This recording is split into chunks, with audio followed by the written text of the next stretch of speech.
Welcome back to Recruiting Blitz. I'm Tim Verghese. A solo episode today, and going to be something quick. Right in the peak of peak off season. Right in this gap between coming out of winter workouts, heading into spring ball. Not a whole lot going on the recruiting trail. We've had a couple visit updates over at InsideNebraska.com and over at the Insiders Board, so be sure to check that out. Before we get into it, be sure to like this video, subscribe to our channel. Today we're just going to talk top five can't miss prospects in the 2026 class. I think these are the five guys Nebraska can't afford to miss on. Um, and I think this is up for debate just at this point in the cycle, just with I think more than anything, I think focus on the position rather than the player. Some of these guys, of course, it's a little different, but in general, I feel like these are just the five guys. Uh, I think Nebraska can't afford to miss on. So if you disagree, anything you disagree with, be sure to sound off in the comments. DM me, however you ever feel like voicing your opinion. But we'll start with number one. We'll start with Titan Davis, the four-star defensive end out of St. Louis. Out of St. Louis, Dismet Jesuit, a dominant, truly dominant defensive line prospect that can line up all over Nebraska's scheme, can play defensive end, can play outside linebacker, can eventually muscle up and even play defensive tackle if needed. We've already heard, rivals Greg Smith kind of give him, kind of not necessarily a one-for-one comp, but just in terms of play style and attitude and even just frame at this point.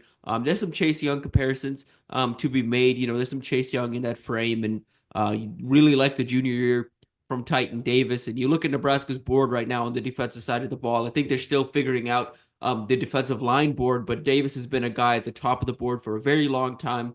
Nebraska is going to get him back on campus here in the spring for a visit, hoping to earn a return official visit here in the summer.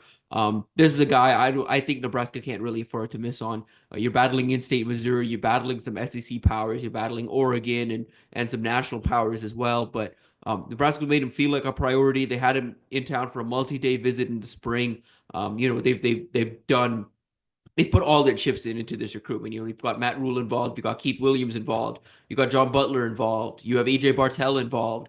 You got, obviously now you have some of the new assistants involved, whether that's Philip Simpson or Terry Braden. You have a good group of staffers involved here.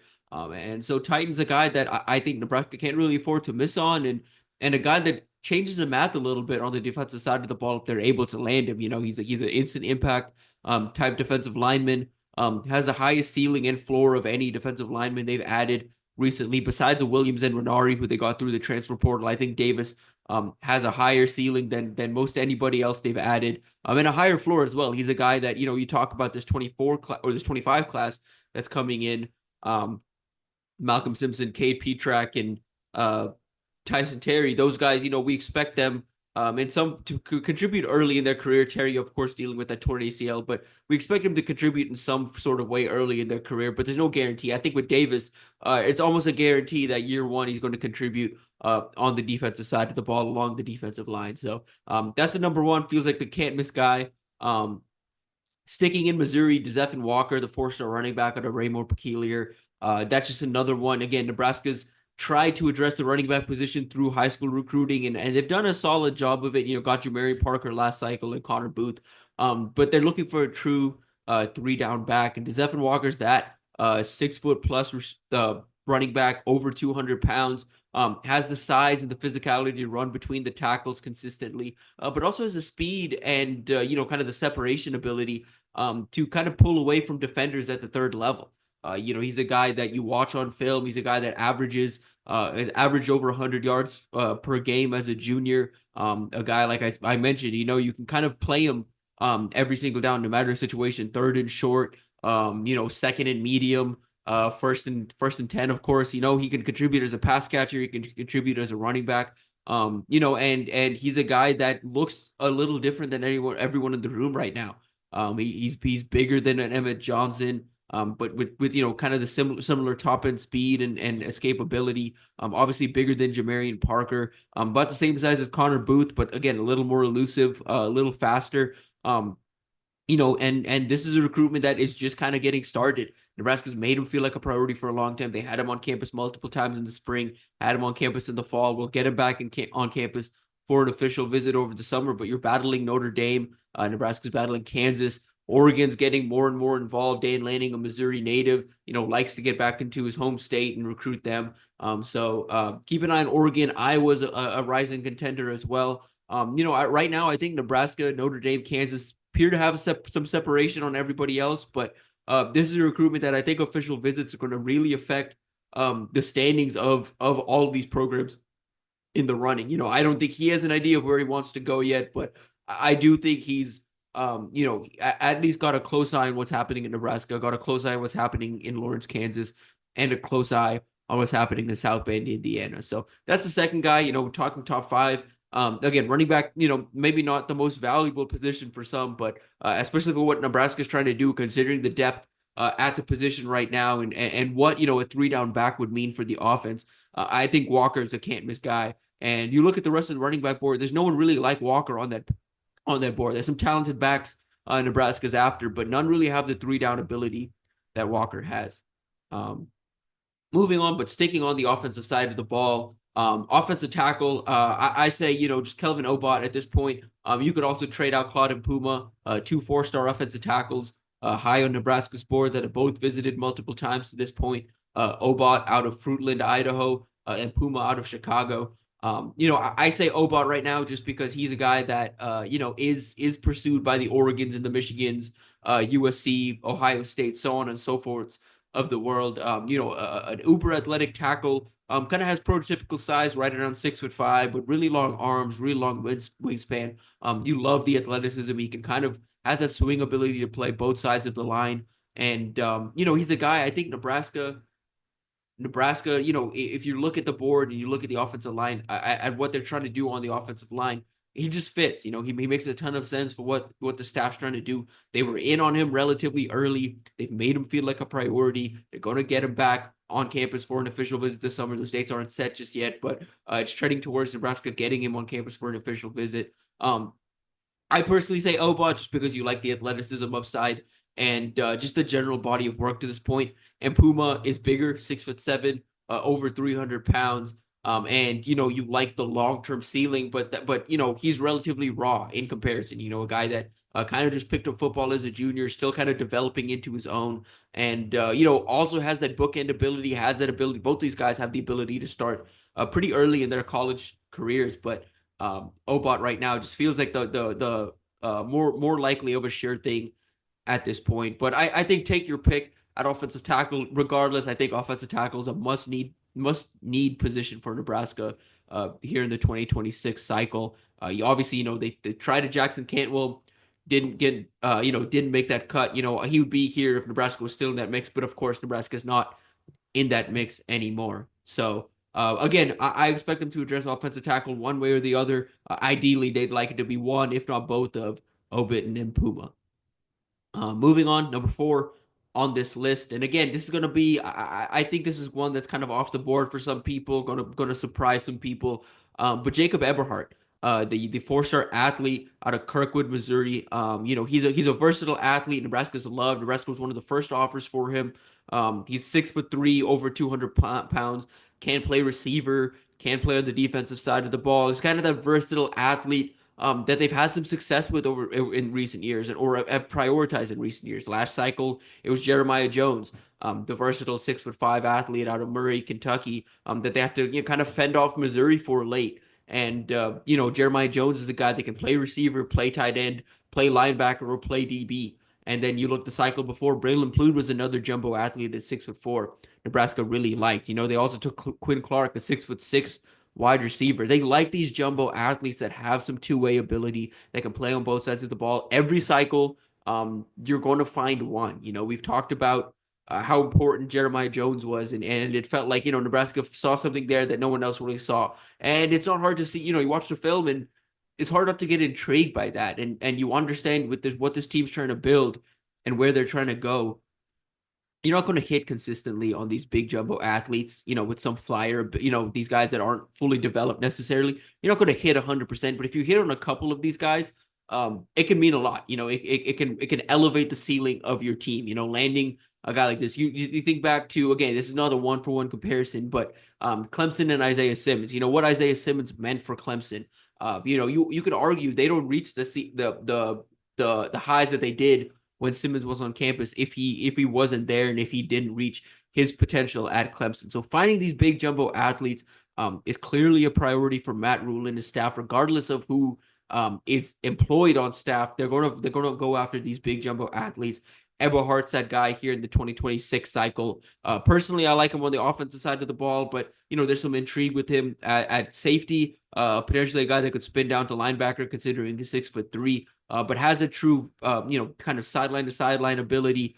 You like what you've seen at receiver so far. His ability to stretch the field, go up and get it.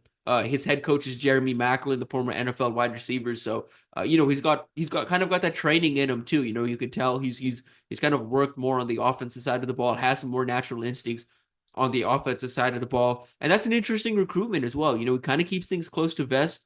He's got Tennessee in the mix, Missouri's in the mix. You've got a couple of regional schools in the mix, but SEC attention is growing. Big Ten attention is growing. I like where Nebraska's at right now. This is another one. You've got Keith Williams involved. You've got EJ Bartell involved. You're seeing on both sides of the ball. You're seeing Addison Williams get involved a little bit. You're also seeing John Butler get involved a little bit on the offensive side of the ball. You're seeing Nikhil Shorts, Jamar Mosey as well involved. So this is another one, kind of all hands on deck in terms of how many staffers are reaching out to him. So yeah, Eberhard, I think is a canvas guy. I know some may disagree with that just because it's a bit of a flyer take. It's a guy that you're not really taking for the year one contributions. You're taking for the year 2, 3, 4 contributions. And so that's just one to keep an eye on. And that's a recruitment, like I said, keeps things close to vest. I do expect Nebraska to get an official visit here. He hasn't really announced any of those plans or said anything yet. I do think if Nebraska can get him on campus here in the spring, they'd like to as well. And this is a recruitment. We're just gonna have to see how it plays out. What's important to him. I think he's still getting a feel for that as well in terms of, does he want to stay close to home? Is he looking for a school that has a specific role for him? Or is he looking for a school like Nebraska that's kind of open to playing him at multiple positions and kind of figuring out what he's best at? So all of that is still to be revealed and still to be figured out. I think this recruitment kind of has a Jeremiah Jones feel to it, both in the sense of why Nebraska is making him feel like a priority, but also in the sense that I feel like, he's slipped a bit under the radar and attention is only going to keep picking up. And he's a guy that if Nebraska is able to land a somewhat early commitment from, they're going to have a hard time holding on down the stretch. I just get that indication. And regardless, I think this is going to be a recruitment that is going to be competitive down the stretch because of this, the type of talent that he is and the unique combination of height, weight, speed that he has. Rounding it out, and this fifth spot was tough. I think, especially with where the board is at right now, Nebraska already has a quarterback committed. There isn't a surefire wide receiver target on the board that I feel is can't miss right now. I think that board is still figuring itself out a little bit. Offensive line, like we mentioned, you like the guys at offensive tackle. They missed on Jackson Cantwell. They missed on Hudson Parliament, a top interior target for them. But, you can make the argument, Parliament as a potential flip target could be here. But flipping him away from Iowa is going to be tough. Iowa typically doesn't lose commits like that. So I kind of went off the board here, and even like I mentioned, we talked a little bit on Titan Davis. You could have gone interior defensive line. I think that's a position of need for Nebraska. But again, there's no can't miss target right now on the interior of the defensive line in this cycle. So went a bit off the board here. And I'm going to go Dominick Turnbull, the 4-star cornerback out of Miami. Only because, and again, I could have went with a couple of different names at DB. Nebraska's trying to flip Georgia commit John Tavius Wyman. They're trying to flip Florida commit Devin Jackson. They're after a few DBs with that versatile ability to kind of play across the secondary. But the reason I go Turnbull is he's been a top target for a while. Evan Cooper offered him around this time last year. He's been, kind of a priority guy since getting that offer. And, kind of things slipped a little bit when Evan Cooper left the staff. And, but he's right back up there, top of the board since Philip Simpson's joined the staff, since Addison Williams has joined the staff. The South Florida feel on the staff has seen Turnbull quickly get back up to that top spot on the board. Nebraska currently has one DB commit in CJ Bronaugh, the 4-star rising corner out of Florida that's, put up some insane track times, just collected some big time offers, and Nebraska's got a fight ahead of them to hold on to him. But on the flip side, ideally they would like to pair Turnbull and Brona, two guys. Turnbull's 6'2", Brona's right around 6'1", two taller corners, both with some elite speed, both with you like the instincts you see on tape with both these guys. And Turnbull's a guy that has that two-way or that versatile ability as well. You like him at corner, but he can play safety. And you look at what Nebraska's kind of losing here in the next year and what kind of positions of need and the staff. I think they're going to address corner. I think even with Brona committed and regardless of what happens there, I think you see them add 2-3 plus more true cornerbacks this cycle. They only really added one last cycle in Bryson Weber. And so I think you're going to see corner become a position of need and a position of emphasis for Nebraska here down the stretch of this cycle. And so, again, a couple names that could have gone here, but I go Turnbull just because how long he's been on the board, where I think Nebraska stands for him in comparison to a couple other programs. He's currently looking to make a spring decision, ideally. If that does happen, I do like where Nebraska stands. They're battling Michigan. I think that's the biggest contender right now. You've got some schools closer to home, Miami, Florida, a couple others monitoring. Clemson, I think, is in that mix as well. But I think Nebraska and Michigan are at the top here. I give Nebraska the edge right now, but we'll see what happens here. Again, if he makes a spring decision, I like where Nebraska stands. If he opts to wait till the summer, either way, Nebraska's already scheduled to get him on campus for an official visit. So I like where Nebraska stands. I think Nebraska's got a good opportunity here to land his commitment. And again, like I said, ideally you like to pair Dominick Turnbull, CJ Brona in that secondary. You feel pretty good about that secondary haul if you just have those two guys in the class. That'll about do it for us here. We appreciate you guys tuning in. Be sure to sound off in the comments if you disagree. Rounding out this five proved a little difficult just because of where Nebraska is in the cycle. Like I said, there's no clear, if there was a wide receiver that felt can't miss, I would have had him in there just because I think wide receiver is a position they need to address the cycle. Defensive line on the interior specifically, you can make the argument. And then linebacker is another one I thought about a lot. They're trying to flip Jordan Campbell, the elite linebacker committed to Miami. I don't think he's a can't miss guy just because I think Nebraska understands the risk right now. They understand battling Miami for a Miami kid is going to be tough. I think they understand that, they've set up a board behind him where, okay, if they miss on him, they've got some pretty good options behind him. They're after Ja'Cory Smith out of Arkansas. They're in the mix for Tank King out of Texas. Casey Thomas is a guy closer to home out of Sioux City, Bishop Heelan. They really like a linebacker. Jace Reynolds out of Elkhorn North is another linebacker they like.